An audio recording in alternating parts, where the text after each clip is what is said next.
I want to thank you again for your practice. And there's something that makes me quite happy, among many things. But some of you are practicing with friends and family in your home zendo, not just alone.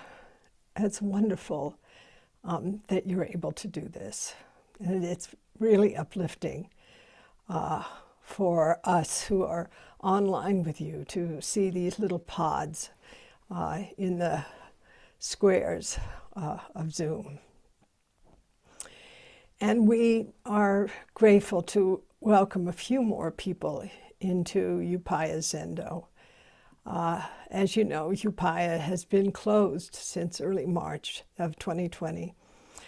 And this is the first time that we've welcomed people from the outside to join us. And I'm grateful for those who made that decision and who could quarantine. And we know it's asking a lot. And we really want to keep everyone out of harm's way. So I thank you and in the Zendo who have come from outside, and also all of you who are joining us. And I have a confession to make. Sometimes when I read Dogen, I feel like I'm listening to a quantum physicist trying to explain to me how atoms, electrons, and photons shape the universe. You know, I might have this moment of understanding, but frequently I am stopped in my conventional tracks. And maybe this is where I should be. Totally off trail, lost in a kind of traceless wilderness. So if you have that experience, I join you. And I join you in, at times, being very bewildered as we practice together and as we explore this text. And also, some of us are lured into the beautiful and trackless wilderness of Dogen's realization. Now, some of you know that I was raised in Florida, but I never felt that was my home. And maybe you know this feeling, not quite being at home where you are. And my family had a summer home in North Carolina, but that wasn't it either. You know, we search. We can go here and there, a little like the boll weevil looking for a home, but still we never quite arrive. We never quite get to our geography of awakening. And then one day, we're there. Well, in 1972, on my honeymoon, my husband, Stan Groff, and I went to Japan, and we ended up climbing Mount Fuji. Now, some of you have heard that story, so I will spare you. But only to say, on the summit of Mount Fuji, from my own experience, Mount Fuji completely disappeared. And in a way, so did I. It was as though the mountain had swallowed me from head to toe. And as Hongzhi said, the eye does not see the eye. Yes, in a certain way, I was gone missing. I was completely without words or thoughts. And also, I discovered later on reflection that I seemed to be in my true element. Now, this little Mount Fuji story might point to something else, and that is that sometimes we have to go far away from the familiar, do something really radical to initiate a phase shift that lets us experience what it is to disappear from the views that are patterned by our karma, so that the narrow view that has constrained one's life can be swallowed up as well. That was the view of freedom from views that I got from being at the top of Mount Fuji, as rolling clouds enveloped the mountain and me. And by the way, there's a little saying in Japan, a wise person climbs Mount Fuji once, a fool climbs it twice. I think I'm in the former category. I probably won't do that again, but only to say it was a gateway for me personally. Because Mount Fuji brought my heart to a place that was so familiar. It was completely intimate, and at the same time, it was just totally out there. And I was broken open by that climb. I had never been, of course, at an altitude like that. It was intense, and also it was like coming home. And I think many of you know, since that time, I've taken refuge in the mountains, and I've loved the mountains, and I feel I've been loved by the mountains. You know, once you find the landscape of life and action where you come alive, this can be the geography where you come home to who you really are. And yes, sometimes one has to go really far out, and sometimes not. Again, reflecting on Enkyo Roshi in that high lake in Kham in Tibet, recognizing that the city streets and the high rises was her territory of awakening. And the point really is that eventually you must find home everywhere. Not just those special mountains, not just the special temple, not just that practice place. The point of the practice is that home is truly everywhere, that you belong everywhere. At the bedside of a dying person, sitting with a man on death row, or on a mountain summit or city street. And also know physical mountains call many of us.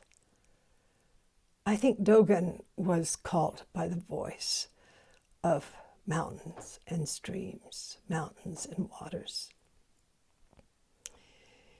It is said that going to the mountains is to be with the uncontrived, to be with that which is lofty, and also to be humbled.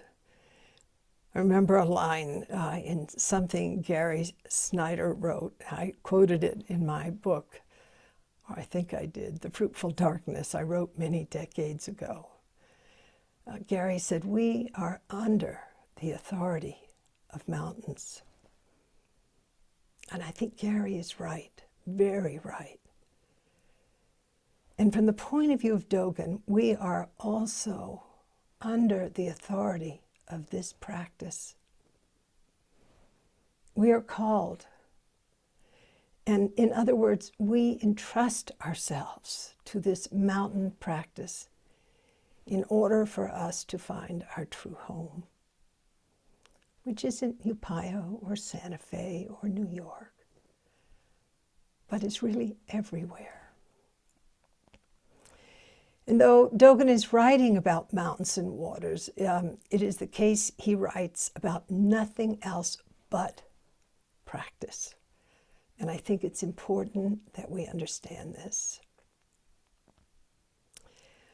But back to mountains.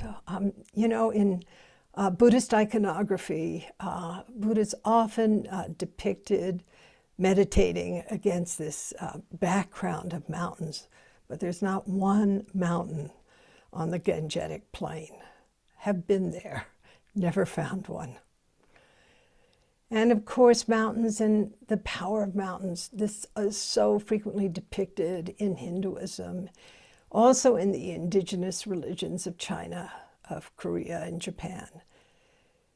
And they represent spiritual power, the power of seeing from a high vantage point, the power of having a strong base, the power of stillness, and the power of change and flow, and the power of connecting heaven and earth. Now, in Taoism, mountains are viewed as living, breathing, sacred beings. And from this Taoist perspective, the energy that the mountain is made of is primordial energy that existed way before the beginning of time. And that energy is consolidated in the mountain, though it's momentarily fixed, yet it's actually dynamic in its form. And in Chinese and Japanese culture, mountains have long been associated with meditation and purification, and they are looked on as the gateways to the God realm. And mountains have long been seen as sources of knowledge, of the practice of discipline and of power. Now, Mount Kailash in Tibet and Mount Fuji in Japan are such mountains. And I humbly am grateful to have entrusted myself to both of these sacred mountains. And Enkyo Roshi and Kozan too, they entrusted themselves to Kailash. And it was so powerful to have shared that experience with them. And maybe you and I are also such a mountain, or we're endeavoring to give birth to our mountain energy and to unite heaven and earth through the power of our practice. And traditionally, a Zen monastery also is a mountain, and we make our way there as pilgrims. And maybe not all of you know that Upaya actually has a mountain name, and that mountain name is Manenzan, 10,000 years mountain. And that name was given to us by Kaz more than 20 years ago. Our friend Shohaku Okamura writes that even if a Zen temple is located in a city like Village Zendo, each temple has its own mountain name. Temples and the community of the temples are also mountains. Just as you see in our Zendo, this kind of mountain range on the north side of our Zendo, if we're looking via Zoom. And Okamura says, this is the virtue of practice, insight, and true reality of all beings, or reality of life. Our lives become more vital and vigorous. Our environment flourishes and becomes more wholesome. And he says, a Sangha, that is, all of us, all over the world. And here at Upaya, a Sangha, Okamura writes, is a mountain. So to go to a monastery, a place of practice, is to go on pilgrimage to a sacred mountain. And it's important for us to understand that to open our lives to practice is to open a mountain and the life of practice realization.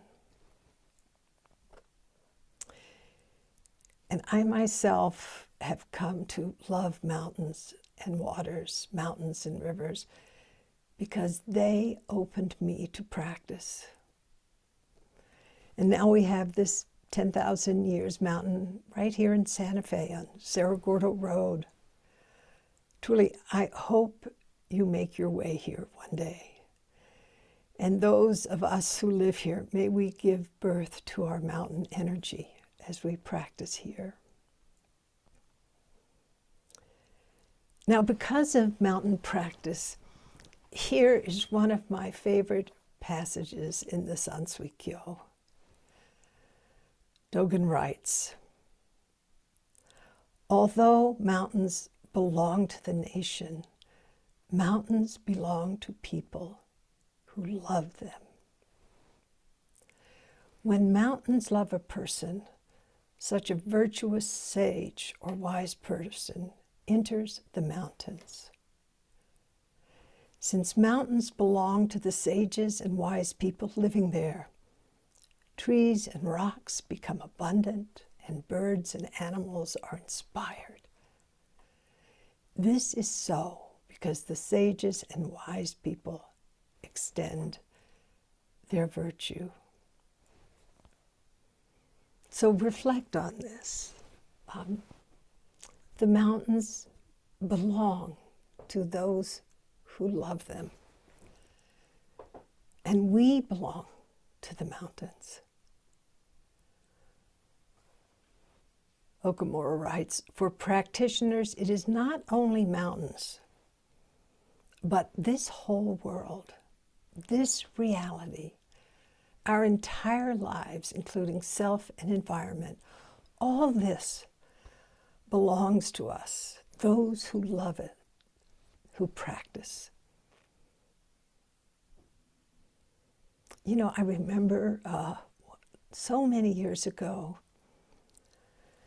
Brother David Stendhal Ross took off his glasses and he said, "I belong," and he held them up, "to my glasses." And it radically shifted my sense of relationship with objects in this world. Suddenly I realized I belong to them. And it brought a completely different sensibility in how I cared for the world, for Upaya, for the buildings, for the practice. You know, in this sensibility, there is this feeling of abundance, of fullness, of completeness that is fundamental in this experience of belonging. And we could call this intimacy. And we've heard the word intimacy often here at Upaya. It's not just being close. Intimacy means being one with. You know, what I mentioned in my talk the day before yesterday of being one body. So much of what Glassman Roshi was speaking to, whether we're in Auschwitz or Rwanda, but one body, these hands, these eyes, this zendo, the room where you are right now, the city street, you and I, this moment, you and I belong to this moment, this mountain, these rivers, all of life. We can ask, what does it mean to belong in this way? And wildly enough, Dogen meant that it means to love. And for me, and please forgive me, as maybe you have an idea about Zen, that we just don't get into this love thing. But Dogen did not shy away from love in his text. He did not turn away from this deep experience of mutuality, of interdependence, of the small self disappearing into the mountains, and the mountains disappearing into us in the process of mutual belonging. And Shohaku Okumura writes, he says, usually the word love, or ai, is not used in a positive way in Buddhism. It's usually used as attachment or a negative thing. Ai is translation for the negative qualities, for thirst or impulse of desire.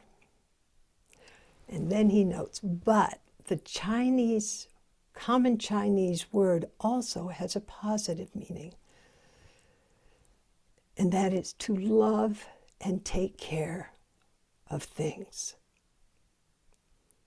When Dogen uses this word, ai, here, it is positive.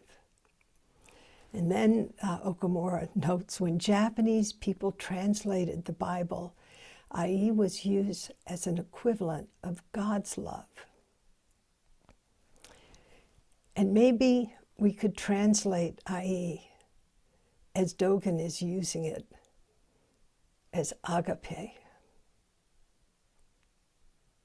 So as we drop more deeply into Rohatsu, it's a question that I think is important to consider. How do we extend our virtue in this experience of mutual belonging, to really love all beings, to vow to benefit all beings? I mean, is this not agape? And from this, we can ask ourselves a pretty tough question. Why not now? I mean, why wait? Why not entrust ourselves to this very moment as it is? To entrust ourselves to where we are. To entrust ourselves to those whom we are with at this very moment. And by doing this, we share the merit of practice in this letting go into belonging.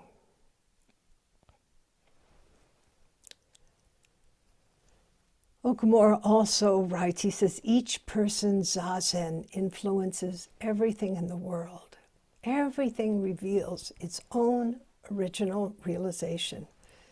And the realization of all beings influences the person in zazen. That's a very vast perspective. Sometimes you're sitting in the zendo or you're sitting at home and you're thinking, oh my gosh, I have all these emails and all this important to do, and I have to take care of the baby, and I have to look after my kids, and I've got errands to run, and the dog needs to be walked, and I remember being, for many years in the summertime in Plum Village,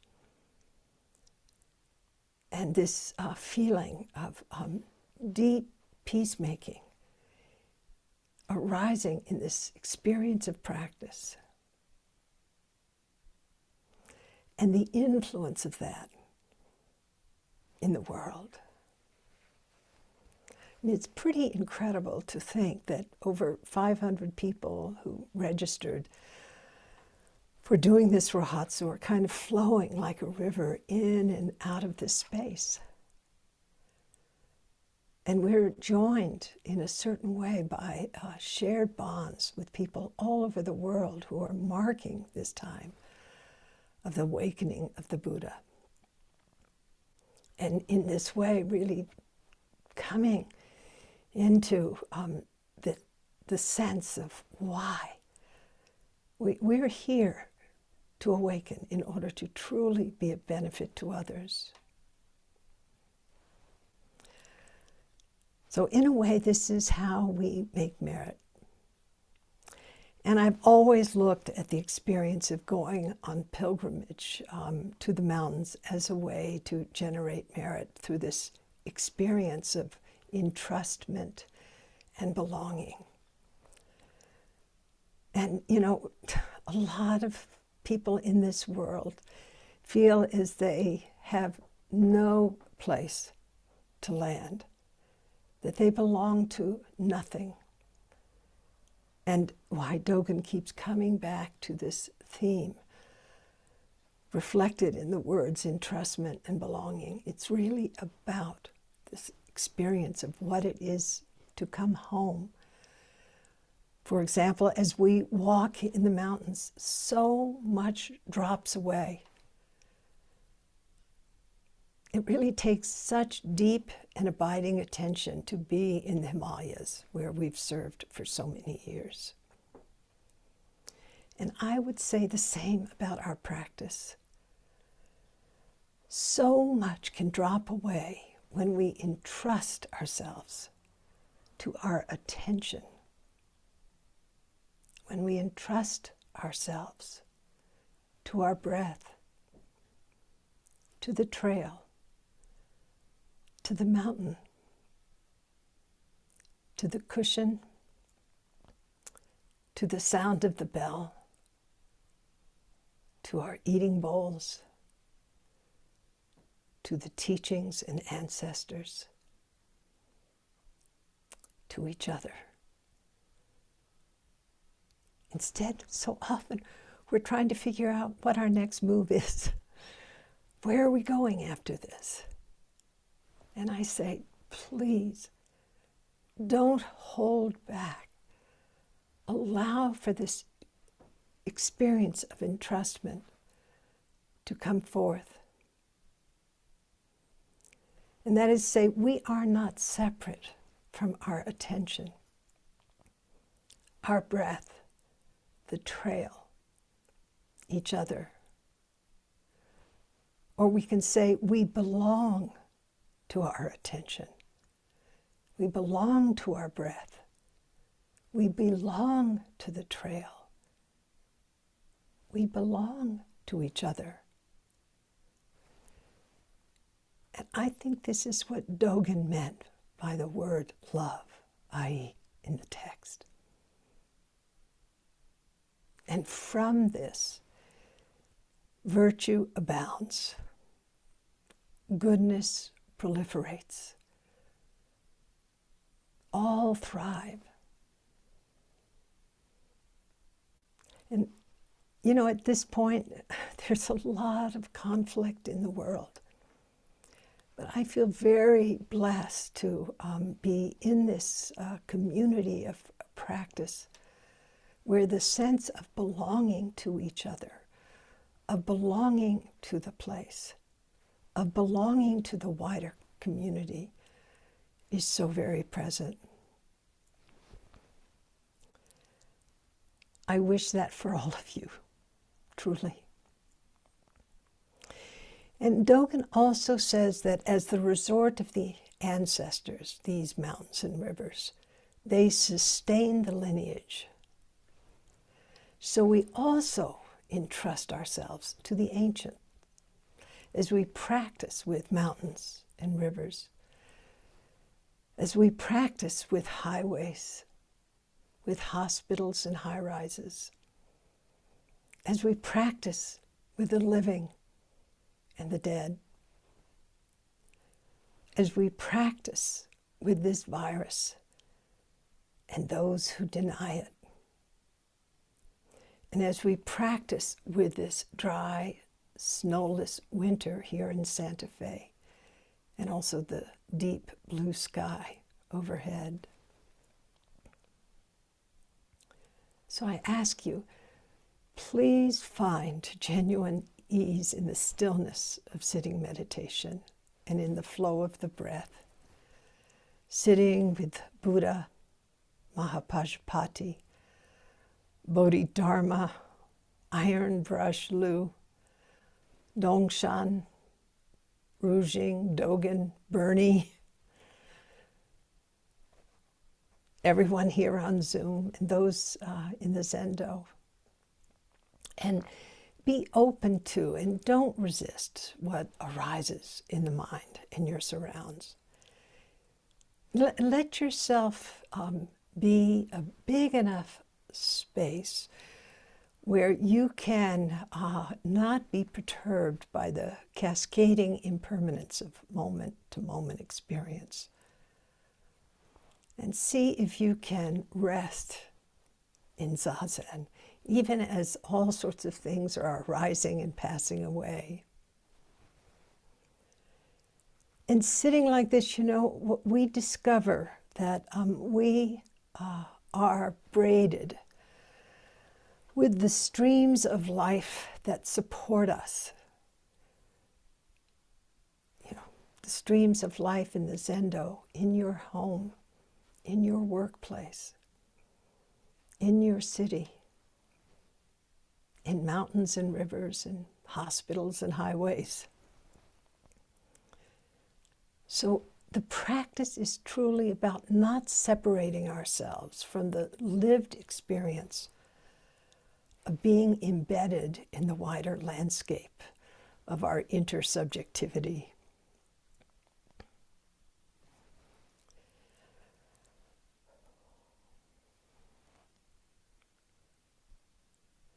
I want to just,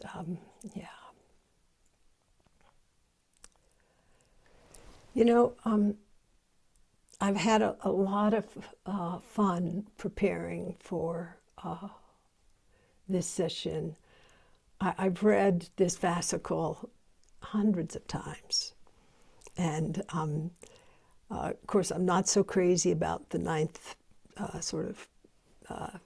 piece of the fascicle where Dogen is kind of scolding those who aren't so great, so to speak. But there's so much juice in this fascicle. And one of the people who really, you know, has made Dogen accessible to many of us is someone I mentioned day before yesterday, Dr. Carl Bielefeld. And in a paper that he wrote, he said, the landscape of the Mountains and Water Sutra is enchanted by the ancients. He goes on, particularly in the final section of the text. Dogen peoples his mountains and rivers with spiritual practitioners, sage kings of China into the mountains for instruction from Taoist wizards.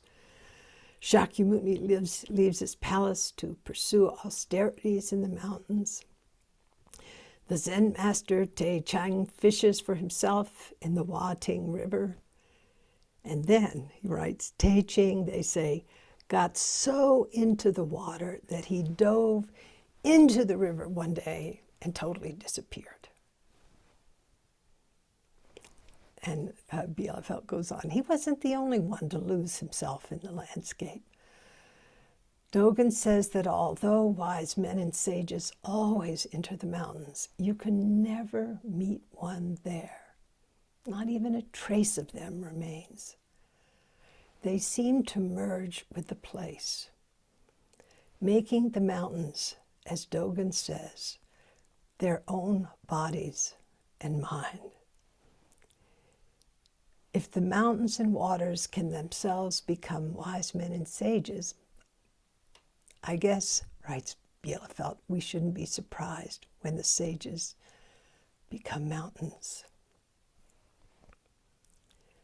So we can ask ourselves, can we lose our small selves in the wider landscape of our lived experience? Really one body with our eating bowl, our cushion, our child, the floor underneath our feet. Isn't that the point? This one body practice. Finally, sharing more from Shohaku Okumura. Though mountains belong to the people who love them, people also belong to the mountains. There is no ownership, only intimacy.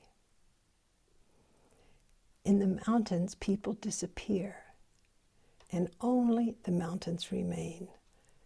People and mountains are one. So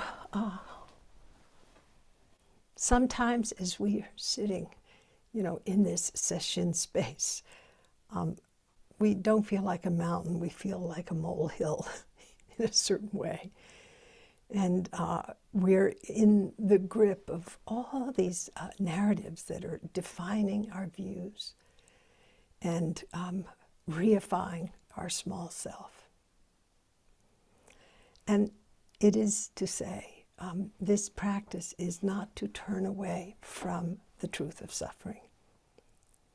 It's not to turn away from the storms that ultimately teach us.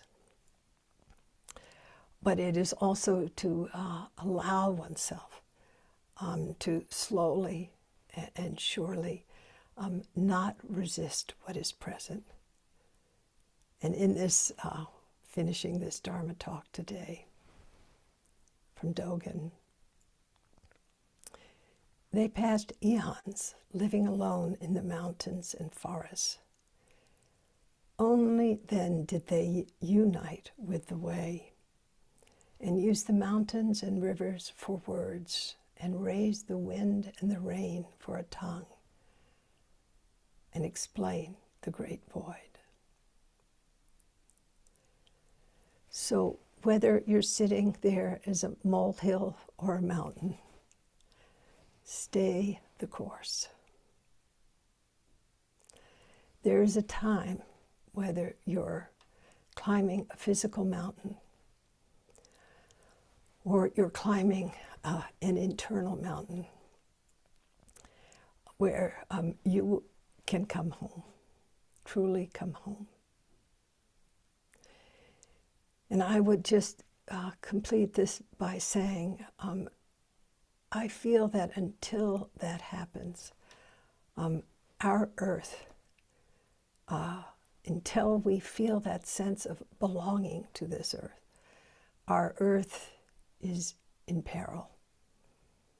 And as such, instead of belonging to our earth, which indeed we do, we are not sharing merit, but we will find ourselves sharing peril. So I ask us to continue in these final days of deep practice to give yourself wholeheartedly to just sitting and being open and allowing yourself to be entrusted moment after moment to whatever is arising. And then perhaps you will be swallowed up, or like Te Ching, disappear into the river. Thank you for your practice.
Thank you so much, Roshi, for that encouragement.